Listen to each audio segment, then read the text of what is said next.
What's going on, everyone? Welcome to Unsportsmanlike Conduct. Christian and Frank from LINEMAKER Sports, and we are back this week talking Week 16 in the NFL, where a lot of unexpectedness happened. Teams that needed to win for playoff positioning didn't. Some that you didn't expect to win did. A lot of stuff going on in the NFL. We will also touch on the NBA, where kind of the same things going on. A lot of teams that we thought would come off to a hot start aren't doing so hot, and a lot of teams that we thought would be the worst in the league are actually winning some games. But that's just the start of the year. So before we do all that and get into the NBA and get into the WTF of the week and the halftime performer of the week, we will begin with the highlights. To New Orleans, here we go, where it was the Alvin Kamara show going against the Vikings. He takes this one at the 40, takes it to the house. Alvin Kamara's Christmas miracle. Alvin Kamara looked absolutely fire this game. They just kept handing it to him in the red zone, and he was just hammering Minnesota left and right. Minnesota literally had no answer for anything None whatsoever offensively for the New Orleans Saints, as Alvin Kamara almost was able to break the touchdown record in this game. He ended up with 6, just one shy of breaking that record. Vikings defense looked absolutely... He had a chance, too. He did. Sean Payton didn't put Taysom Hill in there for... But it was a slaughtering of the Minnesota Vikings. 52-33. All right. Let's go to the Bucks and the Lions in Detroit. Gronkowski, you know he's hauling that down. Touchdown. The Bucks go up 7-0. Now here we go for the assured extra point. Doink! No. God, I just have a thing for these missed extra points. It's your only job. It's your only job. All right, but Brady back, Mike Evans, touchdown. And you could kind of tell this was going to be a rout. And Brady here looking up 27-0. Antonio Brown, get you some. Touchdown. The Buccaneers go on and destroy the Detroit Lions. This was a slaughter. Seriously. 47-7. That was crazy. So here we go to Arizona, where we got both home teams going against each other here. On Amazon Prime. San Francisco, right out the gate, grabs a touchdown here. And all of a sudden you're thinking, this should have been maybe a blowout for Arizona, maybe? But no, I don't know what happened here. You got San Francisco coming out of nowhere, and they started playing very, very good. And that wasn't even with Mullen at quarterback. It was with Bethard. Play action here, and guess who? It's the Jizz Monster. Number 44, the fullback. He grabs the TD on that one. Extra point, seal the game. This one's definitely in. Oh my God, another missed field goal. Another missed extra point. What are you guys doing out there? Those kickers need to do something. Kyler Murray steps back. A bad year for kickers. Horrible pass right there. That was way behind him, and it's picked. Niners take it. Yeah, good win for the Niners. Cardinals, that was pretty much a playoff game, and you drop an egg like that. All right, here we are in Vegas. Derek Carr looking. He had like 18 seconds back there. Nelson Aguilar, I got you. Woo! Scoots to the left, cuts back to the right. He's gone. Touchdown. The Raiders, after giving up the lead, take it back 22-16. Why is it 22? Because he missed the extra point. Fitz magic, baby. Fitz magic, though. He benched Tua to put in Fitz again, and Fitz again bails him out. At this point, just start Fitz. You're in the playoffs. Every game. All right, so here we go. Derek Carr takes the knee with the Raiders down by 1, thinking they got this win in the Here's back the ball pocket. game for the Raiders, The ball baby. game, it's a sure thing. Bang. Kick is good. All right, Raiders feeling good. 25-23, 19 seconds. Magic. Just stop him. That's all you got to do. Oh my God, what is happening? He's wide open. Woo! Gets the catch, gets out of bounds, and there's a flag. What's the flag? Face mask. Face mask on Fitzpatrick. An extra 15 yards. The Dolphins get the field goal and take this game 26-25 over the Raiders. Magic. Wow. Here we go to New York. It's the Jets. Are they going to go on a 2-game win streak here? They look like the best team in the NFL. You know what it is, Frank? Look at this trickery going on here. The plan is Jamison Crowder is going to start at quarterback next year. I think that was a hell of a dime. That was a pretty good pass. Sam Darnold drops back again, and that was a wide open, so you really can't miss that guy. If you do, you shouldn't be in the NFL. Jets up 13-3 here. The Browns had no receivers, so I don't know. The Browns kind of were not at full strength in this game, so I do give the Jets a little bit of credit, though. They did play very well. And here comes the Browns trying to come back, but they never could just really get over the hump in this game for the New York Jets. Baker Mayfield did all he could really with what he had. He had a lot of receivers out there that just didn't know what they were doing. This one was a classic example of he could not see the guy coming, and he got whaled, fumbles the ball. Jets take it. 2-game win streak. New York Jets. Well, there goes Trevor Lawrence. But seriously, the Jaguars are now assured the first pick in the draft. To Baltimore would go where Marquise Hollywood Brown gets the first touchdown and puts the Ravens on the board up 7-0. Okay, make that 14-0. Boom. J.K. Dobbins, touchdown. Now, with Baltimore up 20-6. Hey, guess who? Guess who's come back out of retirement and looking pretty solid? Dez. The X. Throw up the X. Des Bryant gets the touchdown there, and then that's just too much there. Daniel Jones couldn't do much against this Baltimore defense. He was getting smothered. 3rd and 10 here, and looking, nothing. Yep. And the Ravens win this game 27-13. Very impressive game for the Ravens. Here we go to Houston here. This was a garbage game. Nobody gives a shit what happens, but guess what? If they were good teams, it would have been a good game. We're going to cover it anyways. Burrow is going to... Nope, Burrow's not here either. So, yep, even more reason we don't want to watch this game. But guess what? It was actually pretty entertaining. It was pretty entertaining. Brandon Allen played... What a catch. Brandon Allen played very well. Look at this. Look at this toe tap. Bing, bing, by Higgins. This was a very entertaining game, obviously, for a game that was nobody wanted to watch. Yeah. Here we go. Deshaun Watson with the step back, and that is just a wide open tight end right there. But wait a minute, is he gonna push? And the Bengals guy helped him. He's in there for a touchdown. Texans take it back. Brandon Allen on the other side hands it off. Oh my God, Perrine looking good right there. Seriously. He just blew through the line. Deshaun Watson coming back down. Oh, here we go. Let's time lateral time. We're going to take this. Where's Brandon Cooks? Find Brandon Cooks. He's the fastest guy on the field. You got to find him. You got There he is. Oh, is he gone? He's gone. He's gone. No, he's not. Oh, no. Big guy. Don't give it to the lineman. 6. Come on. At least you got to the... And then he just got to the 40-yard line. That was a good try. It was a good try, though. All right. I got to take this game because I hated this game. I had the over 21.5 points by halftime, which I got. So I was feeling pretty good about myself. Now, right before this touchdown, I was watching the game. The Colts seemed in control 14-7. I sprinkled a little on the Colts minus 6.5. But here, after the Colts go up 24-7, with just 3 minutes left in the third quarter, here come the Steelers. All right, Big Ben. That's a nice ball. Touchdown. 24-14 here. Another touchdown to the tight end Eric Ebron, who puts the Steelers within a field goal. And now after the Colts offense didn't do jack shit. Juju for the game-winning touchdown in the back of the end zone. Steelers up 28-24. Phillip Rivers, one more shot. Oh, no. Slightly overthrown. Receiver can't hold it down. That was a major choke. The Steelers come back and win the game. Major choke. Here we go to Jacksonville. Here we go. It's Jacksonville, Chicago. Trevor Lawrence starting. Oh, wait. Not yet.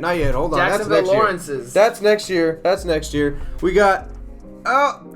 is that Chark? Yeah. DJ Chark Jr. He is about to thrust his hips like nobody. Look at this. Back that ass up. That's a touchdown. Here we go. Trubisky back now. Drops back, and he's going to take this one right to the house. This was pretty much a blowout for Chicago. Yeah, Chicago came in here. Trubisky's been playing pretty well lately, huh? Yeah, and I don't think Jacksonville wanted to win this game anyway because they wanted to lock up Trevor Lawrence. And Montgomery's been running the ball well. So Minshew's a little nervous, I could tell, that they locked up this first pick. But anyway, this was a complete blowout. Jimmy Graham there in the end zone. Great pass, great catch. 47-17, absolute blowout. All right, so to Kansas City we go, where I had the over to offensively high-powered offenses. Scoreless late in the second quarter. What the hell's going on? The Chiefs don't even score. What's going on? They haven't scored. All right, well, here we go. At least they scored 2 late touchdowns in the first half to make it somewhat of a medium scoring game. But still, they start off the third quarter, can't get a touchdown. The Chiefs go up 10-7. But here comes Atlanta. Late in the fourth, Matt Ryan, bullet pass to Laquan Treadwell, former Minnesota Viking draft pick, who looked like a bust but has been playing pretty well this year with Atlanta. So now the Falcons are up 14-10. Now, you knew the Chiefs were going to settle. Mahomes. All right, here we go. Can't count out the Mahomes. Patrick Mahomes gets the W. Chiefs win 17-14. Here we go to L.A. We got Justin Herbert dropping back here. Delivers a nice little look to Eckler, I believe. Yeah, is that Eckler? That is Eckler. And he scores a touchdown. They go up 10-0 here, and Chargers are actually looking pretty decent. But here we go. We're going back. Denver on the other side. What's going on? There's a lot of bullshit at that line going on. Ends up being a touchdown. And McManus ends up tying this game in the fourth quarter. So now things are getting interesting here. Chargers go back down the field, and they're able to snatch up a field goal here, making it 19-16. Last chance for the Denver Broncos. Here we go. Drew Lock steps back. Throw it down. Throw it down, baby. Hey! And he that catches was on it. 4th and 10. That reminded me almost of the Edelman catch in the Super Bowl against the Seriously. Falcons. That was nice. Could it Here we be? go. Drew Lock for the game. That's it. Let's go. Jerry Jeudy for the touchdown. Hey, that's a good pass, that's though. another wide receiver that caught it. That is Mike Williams for the Chargers. INT. Ends the game for them. All right, to Washington we go. In the first quarter, the Panthers on the road. Here we go. Punt return. Hey! Fumble! This is how The shitty ref these almost teams was are. going to get run over, but the Panthers land on it and get the touchdown. They go up 6-0. Extra point, a shank. So, up 6-0. After they get another touchdown, it's 13-0. Here, Teddy Bridgewater finds his receiver. Whoop, touchdown. So, the Panthers go up 20-0. Remember, a week ago, Washington was down similarly to the Seattle Seahawks and made it a comeback, even though they eventually lost. But here, after they put Haskins to look at sit that. and warm the bench a little bit more, Haskins was throwing look at this dollar bills ball, on the though. sideline. Touchdown to McKissick, the running back, but that wasn't enough. The Panthers take this game 20-13, and probably the most boring game of the And week. nobody gives a shit about that game. Seriously. So let's go to Dallas here. Hey, that Dallas, opened the door for the Cowboys, It though. did. Dallas, Philly, here we go. Another cool camera Yeah, I angle was that like, they've been this doing. looks like I know, they've Madden. been doing this a couple times. A couple cool camera angles there. Jalen Hurts steps back. Eagles. Bomb. Oh, this was a bomb. Look at that. That is a great pass. Oh my God, to Deshaun Jackson. No, wait a minute. That's not Deshaun Jackson, is it? It is. Wow, look at this guy. It seems like he always pops up somewhere. I thought he was retired 3 years He ago. was just driving his car really fast. Here he goes, Deshaun Jackson. Now 14-3. You're thinking, all right, Eagles are gonna blow this Cowboy team I out. felt that way too. Not so fast. No. Here comes the red rifle coming through. Gives them the lead here to, was that Gallup, I think? Yeah, I think right to Gallup. 2017. And now it's 27-7. D. Oh, C.D. Lamb or Michael Irvin. I don't know which one that is. Number 88. But this was an absolute blowout now for the Cowboys. Cowboys looked absolutely phenomenal in this game. That was a bad That throw, was man. just, I don't know. What do you think of Hurts? He got something in his eye right there for some reason. I still think Hurts is pretty solid. He's a pretty good Yeah, player, maybe but just he rookie made a couple mistakes. questionable throws, but that's about it. Yeah. All right, to Seattle we go, where we're expecting a high-scoring game. Not again. 3-0 Rams at the end of the first. 3-3 in These the kickers are second quarter. getting it done. 6-3. These in kickers the second are quarter. getting it done. Somebody score a touchdown. Don't worry, Russell Wilson took care of that here in the third quarter. Yep. Looking, can't find anything. And Scrambles let me to the just left, take it home. touchdown. All right, so Seattle goes up 13-6, divisional game. Here come the Rams on 4th and goal, short. Oh, shut down. Who is the Seattle defense? I know. All right, well, they give the ball back to Russell Wilson. Beautiful ball in the back of the end zone. And The worst Seahawks pass win it defense. 20-9. And here we go, the frozen tundra. This in was fun to Green watch. Bay. Devontae Adams takes this one in. This was a blizzard going on before the game. During the game, didn't snow that much, but honestly, when it's like this, you really, I guess, you can't go against Green Bay because Green Bay just looks like they know how to play in the snow. Aaron Rodgers has overtaken the MVP race for Patrick Mahomes. So. No one's talking about them as Super Bowl And he has favorites, 44 touchdowns, 5 interceptions. He looks great. And this was just a game that the Titans really could never even grasp in this. And I do think the weather obviously was definitely a factor for them. Tannehill right here looking like Lamar Jackson, though, with the read option. And he showed some speed there. He looked pretty well, taking that one to the house. This was the closest that this game even got to because right after that, Aaron Rodgers comes right back down and delivers another touchdown. And this ended up being a complete blowout. So the Packers take that one 40-14 in a blowout in the snowstorm. Yeah, man, what a game. Hey, Aaron Rodgers, you're right, though. Is he your MVP? I don't know. He's it's actually, honestly, it's a battle of the State Farm insurance guys. I don't Who's know. getting the better rates at State Farm? It's either Patrick Mahomes MVP. or it's Aaron Rodgers. It's one of them. So I don't know. I mean, Aaron Rodgers does have some pretty impressive stats this year. He's 44 touchdowns, 5 interceptions, and he doesn't have the weapons that Kansas City has. Right. So that's why I kind of sway towards Aaron Rodgers a little bit. I also now. feel like the Packers aren't in these like close games like that. Aaron Rodgers comes in, puts the other team away early. I mean, if you look at the Chiefs, they've been winning games but barely. Yeah, and so they're in the close games. It looks like Mahomes isn't like padding his stats. Maybe that's him. Maybe it's a veteran move. Maybe he's getting smarter and being like, you know what, I'm going to chill a little bit. But I'm just saying, I would give it to Aaron Rodgers. I think I'd give it to Aaron Rodgers too. Yeah. Reason too, because nobody really expected him to be in the MVP race probably at the start of the season. And no one's talking about the Packers either. But quietly, like, they're a Super Bowl favorite. No one really mentions them. They've been rolling. They're sneaky. They're gonna sneaking have, in. They're going to have home field Yeah, and the frozen tundra, like you said. Yeah, so that's a huge advantage for them. If it's snowing like that and against any team, that is a pretty big advantage for them. Yeah, I think they're loaded. Their offense is finally balanced. You know, Devontae Adams, possibly the best receiver in the league this year. Defense is looking way better than what it had. Yeah. It's looking way better, and it's really just tuning up right at the end here of the season, and it's actually looking really good. So the Green Bay Packers are looking pretty decent going into the postseason. So a couple playoff things to watch next week. Also, if Chicago wins, they're in, but they play Green Bay. So if they lose and the Cardinals can somehow beat the Rams, then the Cardinals get in instead of the Bears. Mm-hmm. That'll be really exciting to watch. And then also the Rams aren't locked into a playoff spot. Can you imagine if they don't get into the playoffs, which could very possibly happen? Like, that team would be screwed. They pretty much spent all their money to pick up all these, high-name guys, and pretty much in a Super Bowl or bust type of year. And if they don't get in, that's a huge disappointment for LA. And I don't know what you do after that, because you're kind of caught up cap-wise. You don't really have any wiggle room, and Jared Goff might not be your guy anymore. So I don't know. A lot of things to watch coming into Week 17. He did get hurt. I think they said it was his thumb that got hurt. He sprained his thumb, or did he break his thumb? I don't know what he did. He did something. I don't know. I don't know, man. But watch out for the Jacksonville Jaguars. They'll make it into the playoffs if they hold Roger Goodell hostage or something. So we'll see. Yeah, either them or the Jets, who are coming in hot lately. We need to find out who they play next. Adam Gase is about to get a 5-year contract extension just the last 2 games. If they keep him, that's the worst. Well, also, speaking of keeping, what do you do with Trubisky? Are you keeping him around? Because everyone was out on Trubisky at the start of the year. This is his 4th year. He didn't get that extension, so he's technically a free agent. If you're Chicago, I don't know what you do here. I would either keep him or I'd look to grab maybe Carson Wentz. I don't know. I mean, I like Wentz more than Trubisky, but that's what I'm saying. It's like that's your only options. Like, Trubisky's not that bad. He's been playing well. Yeah, he's pretty decent. So he's probably going to choke at some point or another, but he is playing pretty decent now. But I'm just hoping long-term quarterback to try to get you to a Super Bowl is not him. So I don't know. You got to make a decision there. But neither is probably Carson Wentz either. So I don't know what you can do. Troublesome with quarterback situation in a few of these teams. I want the Bears to make the playoffs, make it as far as before the Super Bowl they can make it, and then not make it, because obviously I don't like the Bears.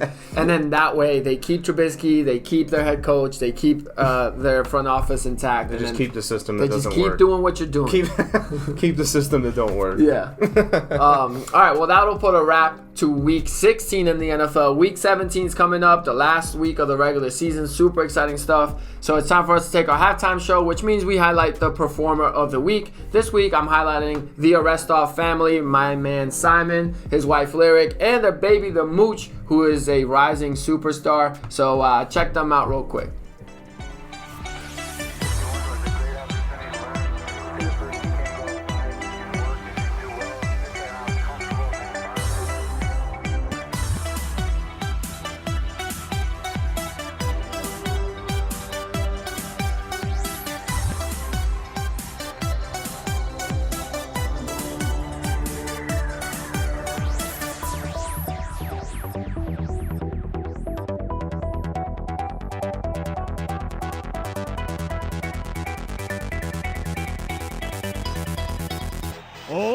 One-year-old Alexander.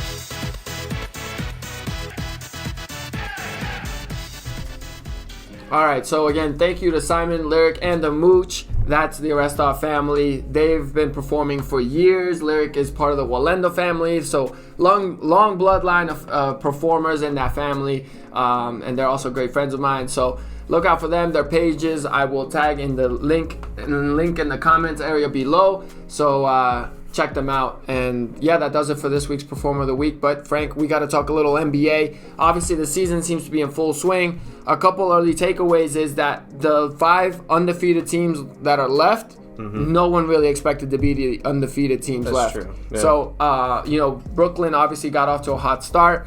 And then they just lost to Charlotte. Yeah, it was a little bit of a shocker right there, probably. And Kevin Durant got dunked on twice. Oh yeah, he's been dunked on like 4 times this year already. I mean, in this early season, he's already been getting yammed on left and right. He's trying. At least he's trying. Yeah, at least to he's block. trying. Yeah. So James Harden would just be sitting on the bench or something. He'd just walk away. Yeah, seriously. On the fast break. So a lot of teams in the East, like the Cavaliers, started off doing well. The Pacers are looking pretty well. They just beat Boston. They are. Also, Percy might be the best NBA handicapper of all time. Dude, seriously, we did not have a good gambling week. With he's our free undefeated. Picks, but Percy went undefeated. He picked the Clippers. And you actually, tell me about your weekend gambling in the NFL real quick. Actually went pretty well, all right? Because our free play was total ass. But so bad for our free play. We actually ended up going 6-1 throughout all sports on Sunday, and we had a solid Saturday, and we had like a 5-2 Friday. So in the last week, we are 29-8.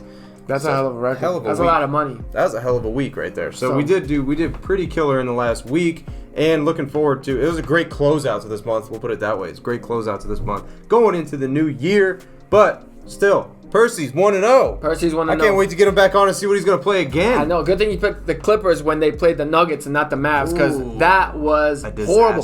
The score was 77-27 at halftime. Obviously, Kawhi didn't play, but also, like, you're an NBA team. You got Paul George. You have Serge Ibaka. You have these guys that are, like, been in the league for a while. You can't get embarrassed like that. That's they that's like bad. They had no clue what the hell they were doing. Seriously. So, man, I don't know. This is just me being the optimist here, but if they struggle that bad without Kawhi, Kawhi, come back. We love you in Toronto. We'll hug you right back. So that's my hope that happens. Yeah. But it's fun. At least the NBA's back. Gambling for the NBA. Like, have you liked the odds you've been seeing lately? Yeah, everything's been going pretty well so far. In the NBA, I'm sitting at 5-1 so far this season, so that's pretty decent. I'd take that. And that's good. Yeah, I mean everything's playing pretty well. It's still these first couple weeks you got to fill things out, see how teams are going. The Timberwolves started off 2-0 and then got smacked by the Lakers, but at least they don't look like the worst team in the league. No. The Thunder, which a lot of people thought would be the worst team in the league, Shai Gilgeous-Alexander hits the game winner the other night, so they pick up their first win. So there's just so much. Just like we said, the good teams in the NBA probably are on the cruise control at the beginning. They don't really take these games too serious, and they like to just. The Lakers being one of those teams, they don't really. I agree. They just tend to float for like the first couple weeks, for the first month or two, and then when they really got to kick it into gear, they're probably going to kick it into gear. Yeah, because you got teams like the Hawks starting off undefeated as well, looking pretty good. So it's to be expected. So we'll see what happens in this early NBA season. But Steph Curry, did you see him hit 105 threes in a row? Dude. I know, that is insane. He's trash. He didn't hit 106. I don't know. I know, that's what Steve Kerr said. Yeah. That's funny. Dude, to hit that many, I don't think I could hit that many layups. I don't even think a machine can hit a fucking 105 threes in a row. That's crazy. Yeah, it's just crazy too that what the pressure and like a hand in your face will do. I know. Because I would it's almost like unless his shot gets blocked, you have to expect it to go in. Yeah. But that was insane. That was just. I feel for Steph Curry. Yeah, let's talk about the Warriors for a minute because Here, I'll just jump out with this one because the Warriors have literally nobody on their roster and they can't even make the playoffs. But when LeBron had his best player, second hand being Deladova, LeBron was getting straight trashed, and they were in the NBA Finals. So this is where I was going with that because everybody, including myself, thought the Warriors would have a bounce back season. I thought they were going to be legit this year before the Klay injury, obviously.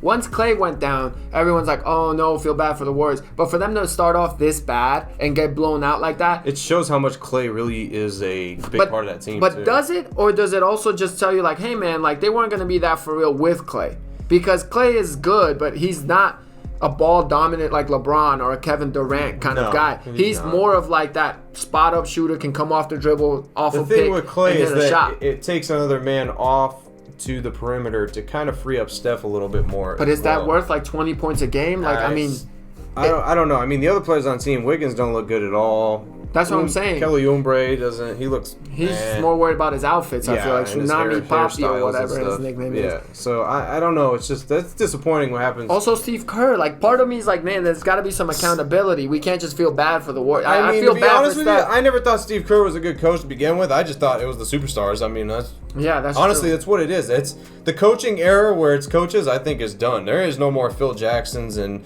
stuff like that to where they can Popoviches that control the team. I mean, you got superstars on a team, you're gonna win. Just like the Lakers won last year, they didn't win because of Vogel. Right, they didn't win because of Frank Vogel. I agree. So I mean, they won because they got a great ass team. Or if the Clippers win it this year, is it Ty Lue? No. Yeah, like no. If Brooklyn wins it, is it Steve Nash? It's not. I don't think so it's either. Not. It's your players. Your players are what makes the buckets. Your coach don't make the buckets. So I mean, I guess your coach helps for like a possession or 3 a game. That's about Maybe it. Out of timeout play. Or but whatever. like, I like to be in the huddle when Tyronn Lue was in the huddle with LeBron and him making a suggestion. And LeBron's probably like, "Nah, we're gonna just do it this way." He literally did that before. Exactly. He has done that. Yeah, exactly. That's what I'm saying. So coaches now are just like.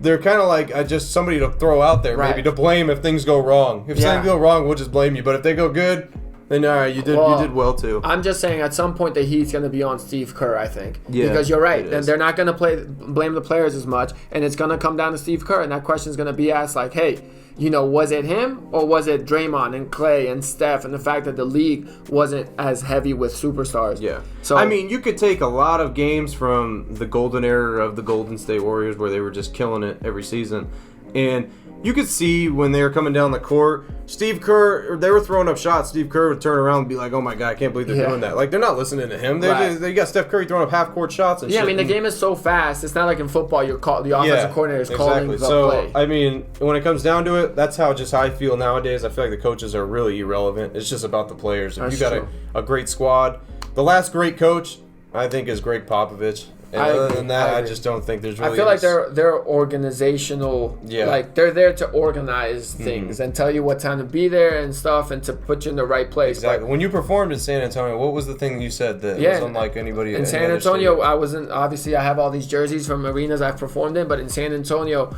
you couldn't wear a specific player's jersey to perform. And it makes sense. Like, it's all about what's in the front of the jersey, not the name on the back. Yeah. Their cheerleading, their dance squad, all these people there, like, that had Spurs representation. It wasn't highlighting a player, and it wasn't like Kawhi is our star or DeMar DeRozan right now is our star or LaMarcus Aldridge. It was just like the Spurs. Yeah. And they keep doing that, but at some point, you're right. Like, the players are kind of running everything. I mean, Kawhi ran his ass out of San Antonio, so. Yeah. At some point, that sucks. I mean, let's go to Houston, too. I mean, who the hell's the coach for Houston? It's this new guy that they just got. That's irrelevant. He's irrelevant. That's why, because James Harden is not listening to him. He's not going to listen to him. Do you think James Harden's going to listen to him? James Harden won't even listen to the damn league when you tell him to fucking go to practice. Right. He ain't going to listen to some random coach just coming out of nowhere. He broke protocol and was out here clubbing when they said no clubs. Exactly. And he's still playing. Honey buns and 100K. That's what James Harden's looking forward to. Parties with Lil Baby at the club. Baby, that's about it. That's all he's looking forward to. He don't give a shit. But I mean, that's what I'm saying. Like, you got the players, and like you've addressed before, the players are becoming bigger than the organizations. They are, yeah. And so at some point there's got to be some pushback. That's the way it is. I wouldn't want to be a coach in the NBA because I just feel like I'd just be like, try to grab the whiteboard and I'd be like, all right, LeBron, what do you want to do? Right. Seriously. What do you want to do? I'll hold it for you while you draw it on there. Just let me know. You need some Gatorade? Yeah, because like, what am I going to do? I'm be like, LeBron, I don't want you to take this last shot because you're 25% from 3 in the last 10 games. I need you to pass this. He's going to look at me and be like, no. Or when you need free throws at the end of the game. Good luck benching Giannis. That ain't going to happen. Yeah, exactly. Yeah. So, I mean, 65% free throw shooter. So, the coaching position in the NBA is irrelevant. Seriously, that's actually the perfect point. If you're up by 2 and you know you're going to get fouled, why would you put a 65% free throw shooter in Giannis in the game? Exactly. Like, just mathematically, logically, I wouldn't put him in there. I would put all my guys that shoot over 80%. But that just doesn't fly in the league because obviously superstars and their feelings and all this kind of shit. So I don't know. We'll see how this season plays out. But a lot of confusion to start the year, at least, with like which teams are doing well, which ones are figuring themselves out, and so on and so forth. But yeah, so we'll keep on watching the NBA. Percy will keep on giving free picks because he's 1-0. So we'll kind of try to continue that streak and see what happens. And now the last thing we got to do on this show is talk about the WTF, the what the fuck of the week. And this week, honestly, I'm going to put a lot of accountability on this kid. It's James Harden at the club? It's similar to it. Similar, but he's like a placement. Is this James Harden without the talent? I think kind of. Yeah, yes. So this week's nominee for the WTF of the week is Dwayne Haskins, because Dwayne Haskins was the 15th pick in the draft by the Washington football team at the time, the Redskins, that they picked him to be their franchise quarterback. He comes in, has a very off kind of year.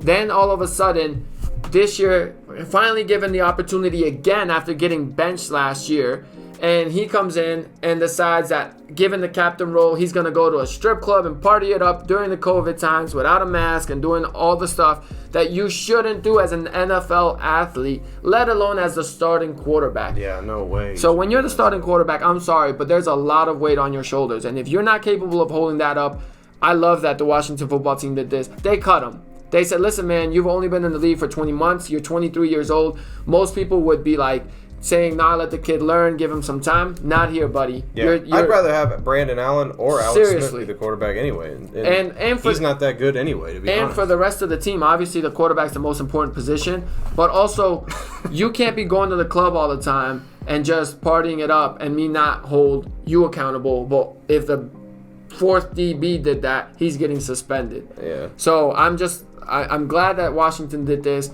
I'm sorry for Dwayne Haskins, but dude, you got to grow up. You all right over here? He's doing a little elevator act. But yeah, Dwayne Haskins is the nominee. Girl under the table. Fuck, get her out of this. But Dwayne Haskins, seriously, dude, you got to figure it out, man. And hopefully somebody's there on his side. You know what worries me though? He's still guaranteed money. He's still guaranteed $4 million next year. So I don't know, because I mean, if we had $4 million, we'd be like, oh, amazing, we got $4 million.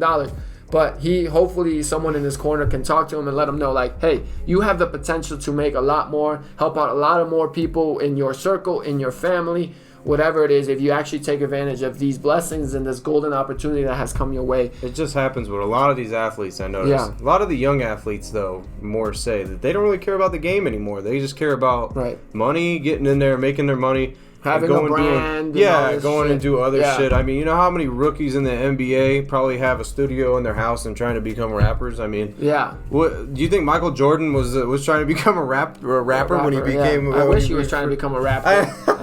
It's just like, you know, where's the focus anymore? Like on, you know, the Mamba mindset. Where's that at? Where's the Mamba mentality? I think there's just so many avenues of success that's out there now. Yeah, that they have this shorter attention span where they're like, I could be good at this and this and this. Yeah, like go to Juju. He's doing all the TikTok and all that bullshit. He should be out there mastering the craft of being a receiver.